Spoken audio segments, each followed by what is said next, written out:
वो है फिलिपियों 4:19 का ये खास उद्धरण। मेरा परमेश्वर अपनी महिमा के धन के अनुसार मसीह यीशु में तुम्हारी हर एक घटी को पूरी करेगा। सच कहूं तो ये कोई आम विचार या दर्शन नहीं है। स्रोत सामग्री के अनुसार ये एक बहुत ही मजबूत मूलभूत प्रतिज्ञा है। लाखों विश्वासियों के लिए ये सिर्फ कागज पर लिखा एक सुंदर वाक्य नहीं, बल्कि एक जीवित वादा है।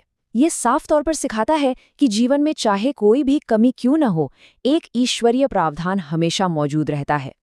ये वो चट्टान है जिस पर अनगिनत लोगों ने अपनी सबसे हताश करने वाली घड़ियों में अपना पूरा भरोसा टिकाया है। यहाँ एक बात जो इस ग्रंथ को और भी ज्यादा दिलचस्प बनाती है, वो है इसका ऐतिहासिक संदर्भ। अगर ये बात किसी ऐसे इंसान ने कही होती जो किसी आलीशान महल में मखमली गद्दों पर बैठा हो, तो शायद इसका इतना गहरा असर नहीं होता, है ना? लेकिन स्रोत बताता है कि इसके लेखक प्रेरित पौलुस ने ये भारी भरकम आश्वासन तब दिया था जब वो खुद रोम की एक ठंडी और अंधेरी जेल में बंद था। वो इंसान खुद अत्यधिक भूख, उत्पीड़न और एक बहुत ही गहरे व्यक्तिगत संघर्ष से गुजर रहा था। इतने भयंकर अभाव की स्थिति से पूर्ण प्रावधान की ऐसी बात लिखना वाकई ये इस पाठ के दावे को कहीं अधिक प्रामाणिक और शक्तिशाली बना देता है।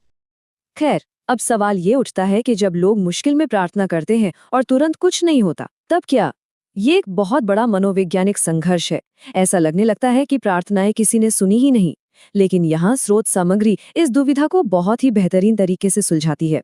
इसके अनुसार ईश्वरीय प्रतिक्रियाएं हमेशा हमारी मनचाही हाँ के रूप में नहीं आती। ये 3 अलग अलग रूपों में आ सकती हैं: हाँ, नहीं या फिर अभी नहीं। सच कहें तो इंसानी दिमाग के लिए ये अभी नहीं स्वीकार करना सबसे मुश्किल होता है, क्योंकि इसमें बहुत बड़ी अनिश्चितता होती है। पर यही वो नजरिया है जो उस समय धैर्य और अटूट विश्वास बनाए रखने में मदद करता है, जब हमें अपनी आंखों के सामने कोई तुरंत बदलाव नजर नहीं आ रहा होता। अब हम ग्रंथ में दिए गए कुछ ऐतिहासिक साक्ष्यों और कहानियों पर नजर डालते हैं। शुरुआत करते हैं रेगिस्तान में मन्ना की कहानी से। जरा उस दृश्य की कल्पना कीजिए। लाखों लोग एक बिल्कुल सूखे और निर्जन रेगिस्तान में फंसे हैं। खाना पीना कुछ भी नहीं है। इंसानी नजरिया कहेगा कि यहाँ बचना पूरी तरह से असंभव है। लेकिन ग्रंथ बताता है कि ठीक उसी समय जब मानवीय संसाधन पूरी तरह शून्य हो गए, तब हर सुबह स्वर्ग से मन्ना यानी भोजन उपलब्ध कराया गया। यहाँ एक बड़ा ही रोचक तथ्य है। प्राचीन इब्रानी भाषा में मन्ना शब्द का मतलब ही है ये क्या है, क्योंकि उन लोगों ने पहले ऐसा कुछ देखा ही नहीं था। ये घटना इस बात को बहुत मजबूती से स्थापित करती है कि जहां मनुष्य की क्षमता खत्म होती है, ईश्वरीय प्रावधान ठीक वहीं से शुरू होता है। इसके बाद एलिया और विधवा की कहानी आती है, जो ये दिखाती है कि प्रावधान बिल्कुल अप्रत्याशित और अनोखे तरीकों से भी आ सकता है।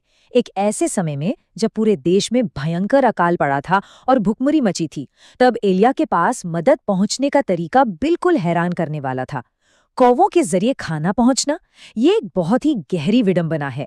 कौवे, जिन्हें हम आमतौर पर दूसरों का खाना छीनने वाले पक्षी मानते हैं, वे यहाँ खाना देने वाले बन गए। और फिर एक गरीब विधवा के घर में आटे और तेल का चमत्कारिक रूप से कभी खत्म न होना।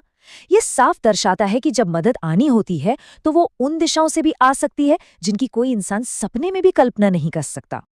और ईश्वरीय प्रावधान की इन कहानियों में 5 रोटियों और 2 मछलियों वाली घटना शायद सबसे ज्यादा मशहूर है।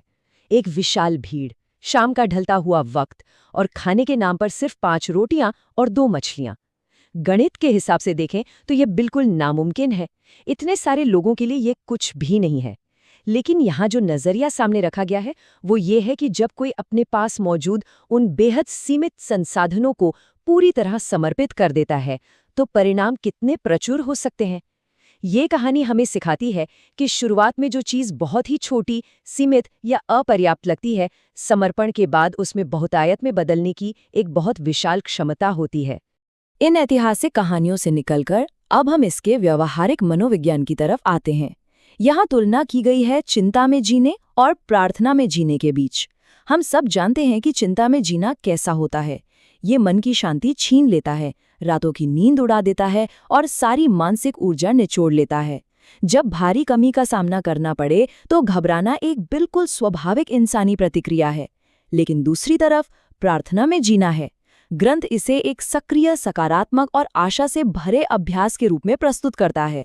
ये स्रोत उस गहरे डर को एक उम्मीद भरी प्रार्थना में बदलने पर जोर देता है। ऐसा करने से मानसिक स्थिति में बहुत बड़ा बदलाव आ सकता है और इंसान कहीं अधिक शांत और स्पष्ट दिमाग से फैसले ले पाता है। यहाँ पर एक बहुत ही महत्वपूर्ण चेतावनी और स्पष्टीकरण है जिसे समझना बहुत जरूरी है। ईश्वरीय प्रावधान के इस वादे का मतलब ये बिल्कुल नहीं है कि इंसान सबको छोड़कर बस हाथ पर हाथ धरे किसी चमत्कार का इंतजार करता रहे। बिल्कुल नहीं। स्रोत बहुत स्पष्ट रूप से बताता है कि ये वादा मानवीय प्रयासों को नकारता नहीं है, बल्कि उसके साथ मिलकर काम करता है। पूरी ईमानदारी और लगन से मेहनत करना, अपनी व्यक्तिगत जिम्मेदारियों को निभाना और जो भी अवसर सामने आए उन्हें पहचान कर उनका सही इस्तेमाल करना, ये सब बेहद जरूरी है। और जब ये सब कर लिया जाए, सिर्फ उसके बाद ही अंतिम परिणाम को उस ईश्वरीय वादे पर छोड़ने की बात कही गई है। तो इस पूरी अवधारणा को रोजमर्रा के जीवन में कैसे लागू किया जाए, इसका एक बहुत ही सीधा और प्रभावशाली तरीका ये स्रोत सुझाता है, और वो है कृतज्ञता, आभारी होना। इंसानी दिमाग की बनावट ही कुछ ऐसी होती है कि वो हमेशा उस चीज पर जाकर अटक जाता है जो हमारे पास नहीं है। लेकिन यहाँ नजरिए को पूरी तरह से पलटने की सलाह दी गई है। जो सांस चल रही है, जो जीवन है, जो दोस्त और परिवार पहले से मौजूद हैं, उन्हें पहचानना और उनके लिए दिल से आभारी होना। जब हमारा ध्यान कमी से हटकर मौजूदा चीज़ों और छोटी छोटी खुशियों पर जाता है, तो ये माना जाता है कि इससे हमारा मानसिक लचीलापन और जीवन के प्रति विश्वास दोनों ही बहुत मजबूत होते हैं। वाकई ये एक बहुत ही शक्तिशाली मनोवैज्ञानिक कदम है। अब जरा प्रतीक्षा की ऐतिहासिक वास्तविकता और इन समय रेखाओं पर नजर डालते हैं। ईश्वरीय समय और मानवीय समय के बीच का जो अंतर है वो यहाँ बहुत ही स्पष्ट रूप से दिखाई देता है। इंसान चाहता है कि अभी प्रार्थना की और अभी परिणाम मिल जाए, लेकिन बड़े वादे अक्सर तुरंत पूरे नहीं होते। अब्राहम को एक प्रतिज्ञा किए गए वारिस के लिए 25 साल तक इंतजार करना पड़ा। यूसुफ ने 13 साल तक गुलामी और जेल की भयंकर कठिनाइयां सहीं, और दाऊद अभिषेक होने के बावजूद उन्हें सिंहासन तक पहुंचने के लिए 15 साल का लंबा इंतजार करना पड़ा। ये सब इस बात के बहुत ही ठोस प्रमाण है कि ऐतिहासिक रूप से बड़ी बड़ी हस्तियों ने भी लंबे और बेहद कठिन प्रतीक्षा काल का सामना किया है। यह स्रोत धैर्य की एक बहुत ही गहरी और यथार्थवादी रूपरेखा पेश करता है। इस चर्चा के निष्कर्ष की ओर बढ़ते हुए अगर हम इस पूरे विषय के मुख्य सार को समेटें तो वो क्या है?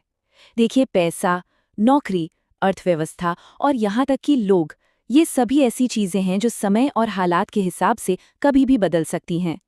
अगर कोई अपनी पूरी निर्भरता इन अस्थायी और लगातार बदलती हुई चीजों पर रखता है तो अंत में अक्सर बहुत बड़ी निराशा हाथ लगती है। इसके बजाय ये स्रोत सामग्री लोगों को प्रोत्साहित करती है कि वे अपना अंतिम भरोसा और अपनी सच्ची निर्भरता उस वादे पर रखें जिसे बिल्कुल अटल और अपरिवर्तनीय माना जाता है। एक ऐसा वादा जो बाहरी परिस्थितियों के हिलने डुलने से जरा भी नहीं डगमगाता। और यही बात हमें आज के अंतिम विचार की ओर ले जाती है। आज हमने ऐतिहासिक कहानियों को देखा, इंसान के मनोवैज्ञानिक संघर्षों को समझा और उन प्राचीन वादों की गहराई को जाना। जीवन में कभी न कभी वो समय जरूर आता है जब सब कुछ डगमगाता हुआ सा महसूस होता है, जब लगता है कि आगे के सारे रास्ते बंद हो गए हैं। ऐसे अनिश्चित और लगातार बदलते समय में स्थिरता का वो लंगर कहाँ डाला जाए, उस घोर अभाव के बीच उम्मीद की वो रोशनी आखिर कहाँ से खोजी जाए? ये एक ऐसा सवाल है जो किसी भी इंसान को गहराई से सोचने पर मजबूर कर देगा। इस स्रोत सामग्री ने सदियों से जो उत्तर दिया है, आज के इस एक्सप्लेनर में हमने उसे ही निष्पक्ष रूप से समझने का प्रयास किया है। हमारे इस विश्लेषण से जुड़ने के लिए बहुत बहुत